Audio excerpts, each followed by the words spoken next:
Good morning, dear friends. Here to tell you a few tips on how to maximize your outcomes in rhegmatogenous retinal detachments. We all heard Bragdish. Why do you need to do a vitrectomy? Well, you have a much better view of the retinal periphery, and you can easily identify the retinal breaks. You can achieve a complete intraoperative retinal reattachment, and it is free of all the risks which Bragdish just mentioned. And given the fact that most of our retinal detachment these days are pseudophakic eyes, and the patients don't usually like to have a myopic shift, these vitrectomies are much less likely to cause a refractive change, and with smaller gauge systems, the convalescence and the recovery of the patient is much quicker compared to a scleral buckle. Start off with a disclaimer. This is not really a teaching session. I'm not here to establish any practice pattern. I'm just trying to hand over tips which I've thought and heard over the years, and the lessons which I've acquired through burning my fingers. So what are the objectives when you do a vitrectomy for a retinal detachment? First is removal of the vitreous gel as much and as safely as possible, and any pre-retinal traction, intraoperative flattening and attachment of the detached retina, applying retinopexy, be it laser or cryo, and placing a tamponade inside the eye. These are the broad steps of a vitrectomy. Like, you can choose your encerclage if you wish to place one, what gauge you'd be using, how you'd place your ports, etc. We'll try to cover most of these things. Choice of gauge. Smaller gauge vitrectomy systems have a good advantage. The 23 gauge system is very stable. The intraocular environment is much more stable than a 20 gauge. 25 is even better, but the 25 gauge is much less rigid, which doesn't let you rather approach the periphery with that much ease. A 20 gauge is very rigid but needs a peritomy, and I would say that overall, if you look at it, a 23 gauge valve cannula is the best bet for a rhegmatogenous RD because there's very good stability. There is no leakage from your cannulas, so there's no risk of vitreous or retinal incarceration, and at the end of surgery, closure is quick and easy. You can either leave it sutureless, or if you think there is a slight leakage of your gas or whatever you put in, all you need to do is pass a single through and through suture which goes through the conjunctiva and sclera at a time. Placing the ports, I would lay maximum emphasis on this step in a rhegmatogenous retinal detachment. You should ideally locate sclerotomies in any vitrectomy to avoid conjunctival scars or filtering blebs, but it is more important to place your sclerotomies so that they allow the greatest degree of intraocular access. So if you look at the diagram here, you realize the active sclerotomies are almost at the horizontal meridian. Actually, this diagram depicts it even below the horizontal meridian. So I'd prefer placing my sclerotomies just above horizontal meridian and then placing the infusion cannula below. I would say almost at 170 degrees. Why? See, this is a phakic patient. You can see my cutter coming from almost the 9 o'clock position in the right eye, and I'm able to almost access up till 4 o'clock, go cut peripheral vitreous as much as possible. There'll be a small area between 2 o'clock and 4 o'clock which you cannot access from this side, which you can always change hands. So you can literally go around the posterior curvature of the lens and then approach the peripheral vitreous. And not only vitrectomy, even during endolaser, this is again a phakic patient.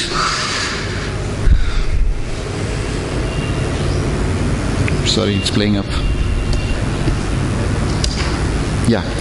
So phakic patient, it's a curved endolaser probe. I've flattened the retina, posterior retina, the heavy liquid. I'm doing laser to the periphery, 360-degree laser, as close to the aura as possible. So this is pretty much possible in a phakic patient without encerclage or indentation. This is because I've placed my ports in such a way. And initial vitrectomy, when you start vitrectomy, try to clear your ports as much as possible initially. Don't be in a hurry to go near the disc or go near the break. Make sure your sclerotomy ports are clear. So this would help clear the vitreous from the port, so that in case you have to pull out of the eye, you don't pull on any vitreous and create a incarceration there. Next is clear the traction near the break. We will see in the next video. And I initially tend to flatten the retina to a certain extent with a fluid exchange, so the retina doesn't keep jumping and flapping up. And at all times in any vitrectomy, and especially when you have a retinal detachment, visualize your cutter port. Never lose sight of the port. And when you have a small vitreous, when you cover the central core and you have a small vitreous skirt hanging, approach from the posterior edge of the port. That helps you save time and make your vitrectomy more efficient. So this is a video. I've cleared the central core, and now you can see I'm coming to the periphery. There is a small break with a flap there. I usually clear the vitreous around the flap and then cut off the flap. This hole is a little too small for me for easy endo drainage, because once you start FGE, your view is not that great. You might tend to incarcerate the retina in your cutter or your flute port. So I usually tend to clear the vitreous, enlarge the break to a comfortable extent, not too big though, so that I don't end up incarcerating the edges of the retina. And then now I'm doing a fluid-fluid exchange. You'll slowly see all the subretinal precipitates coming through the subretinal space into the cutter, as you can see here. So settle the retina to a certain extent. At this stage, if you want, you can just put a small bubble of heavy liquid, a cc or so, or 1.5 cc, to stabilize the retina, and then continue with your remaining vitrectomy.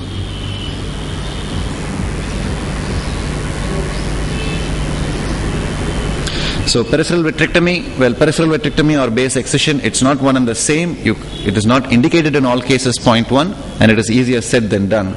And if you're going to do a base excision, it is something you need to be very aggressive about. Usually reserve it for very extreme cases of PVR. It is just not possible in phakics, quite difficult in pseudophakics, and if at all, it is only possible only in a aphakic patient. If you have a good assistant or a good encerclage, you place a good encerclage, it makes your peripheral vitrectomy much easier. And when you're doing a peripheral vitrectomy, be very thorough with new gauge systems and high vitrectomy cut rates. It's almost possible to literally shave the vitreous off the retina. And you need to be very thorough, but yet be very safe with it, so that you don't create additional breaks. So this is a video where my assistant is indenting.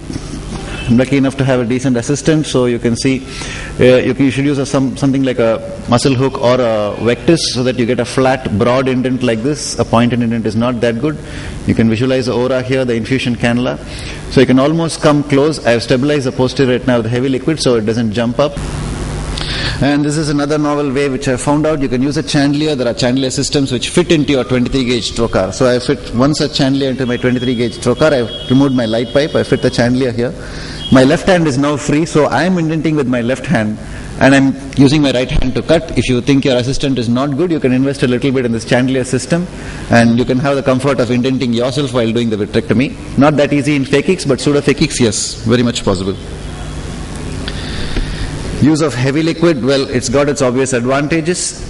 You can use it very well to stabilize the retina, pop in a little bit in the initial vitrectomy once you've cleared the core.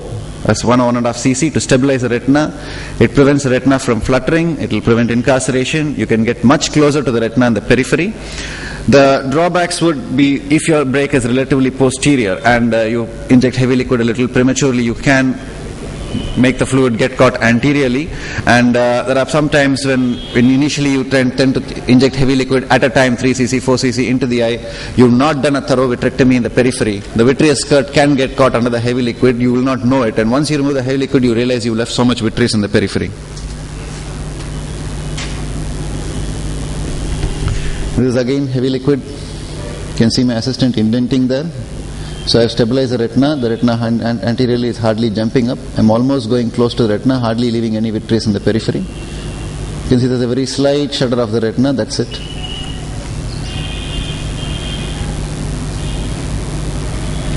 The other way you can do is you can visualize the vitreous. You can use an intravitreal kinologue. I prefer to dilute it before I inject. I usually take 0.1 to 0.2 cc, dilute it to half cc. That gives me a much even spread and a much even stain, as you see here. And endocautery, remember, a cautery is to identify the break during FG. It doesn't help anyway in reattachment of retina. It actually necrosizes, the retina becomes necrotic, so it doesn't stick easily. So just make a small burn so that you can see the edge of the break, and that's it. There's no need to go all around the break and cauterize all the edges of the break. It is just to identify the edge of the break. That's it.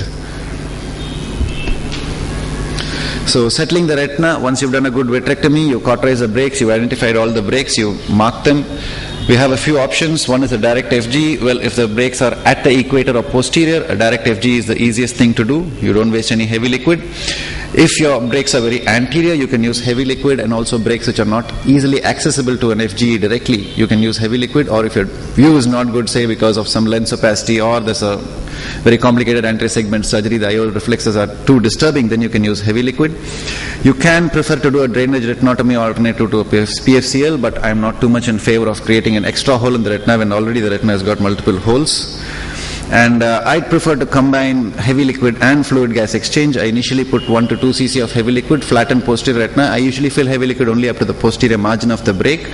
Finish the posterior laser, as you can see. If possible, even rotate the eye and finish the laser as anterior as possible. Start FGE. If you see here, this is the heavy liquid margin. There is up to the posterior anterior margin of the break, and then the air bubble keeps going back.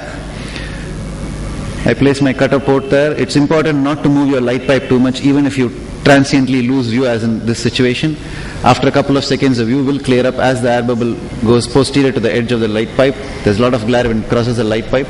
These are few lens opacities which are disturbing. Now I've cleared up to the brake. Whatever fluid was anterior to the heavy liquid has now come off. Now probably all the heavy liquid inside the vitreous is coming. And a key, what indicates that you've done this properly, is once you've finished, you see a well-attached retina and there's hardly any fluid left at the disc. There's just a little bit of heavy liquid. I'll usually swap my cutter for a flute after this because I have an end-on aspiration and go and remove whatever little heavy liquid is left behind. You can have a few problems during, sorry for the spelling mistake, can have a few problems during fluid gas exchange. If you have an open PC, you can have a condensation on the intraocular lens. And an aphakic FG, the whole anterior chamber becomes flat. There's a small air bubble caught in the pupillary area and your view is not great. Well, there are easy ways to overcome it. Here we see pseudophakic eye, open PC, condensation on the intraocular lens. Simplest solution is coat the posterior surface of the IOL with HPMC. Because I'm using a smaller gauge system, using a 27 gauge cannula, don't inject, just give enough to put a gentle coating, otherwise that itself disturbs your view. And this should hold for at least next 10 to 15 minutes. If you want, you can redo it. Aphakic FG, always start the FG from the anterior chamber angle. It's a very good tip because once you start, you get rid of all the aqueous in the anterior chamber and your air bubble completely fills the anterior chamber like this. Anterior chamber deepens, your view becomes very, very good, and whichever way you move the eye, your view doesn't get distorted or disturbed. Retinopexy, well, the two common options we have is either endolaser or cryo. I prefer endolaser for most of my patients, but especially for posterior lesions. Extensive lesions, I'm not a fan of cryo. And you need to be contiguous, as in this photograph. With endolaser, unlike a PRP where you'd leave a few gaps. I'd reserve cryotherapy for very anterior lesions. Phakic patients where I fear a lens touch because from my endolaser probe and the break is very difficultly placed. Usually if it's a small break, I would prefer a cryo because there's less RPA exposed and there's less RP going to fall into the vitreous cavity, and I would like to limit my cryo to as few burns as possible. A lot of times I would prefer doing endolaser as much as possible, and if I cannot do endolaser to one particular area, I would just do 2 cryo burns to that area alone. Here you see patient with Regardi, retina settled with heavy liquid, endolaser on the belt buckle, contiguous burns. If I'm going to do a 360 degree laser, I usually opt to put at least 2 to 3 rows, contiguous.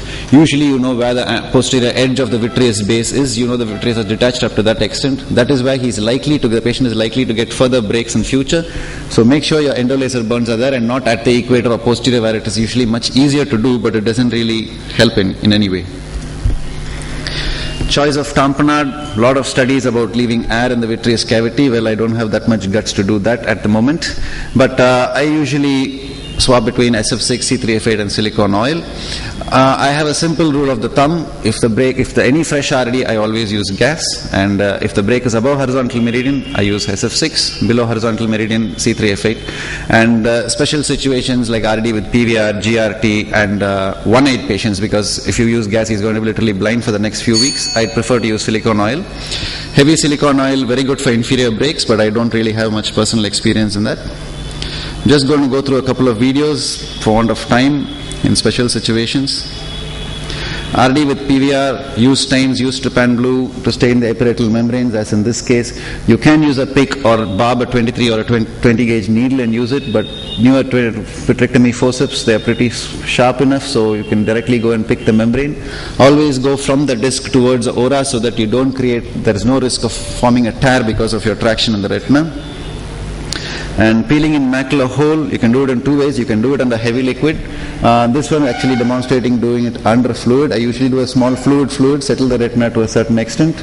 And here again the tip is to go from the disc, keep going temporarily. Normal macular hole, you'll tend to catch there and pull here. Don't do that because you risk elevating the retina. You always go from the disc temporarily. If you do a fluid and then start this, your retina always stays relatively flat until you finish it. Thank you.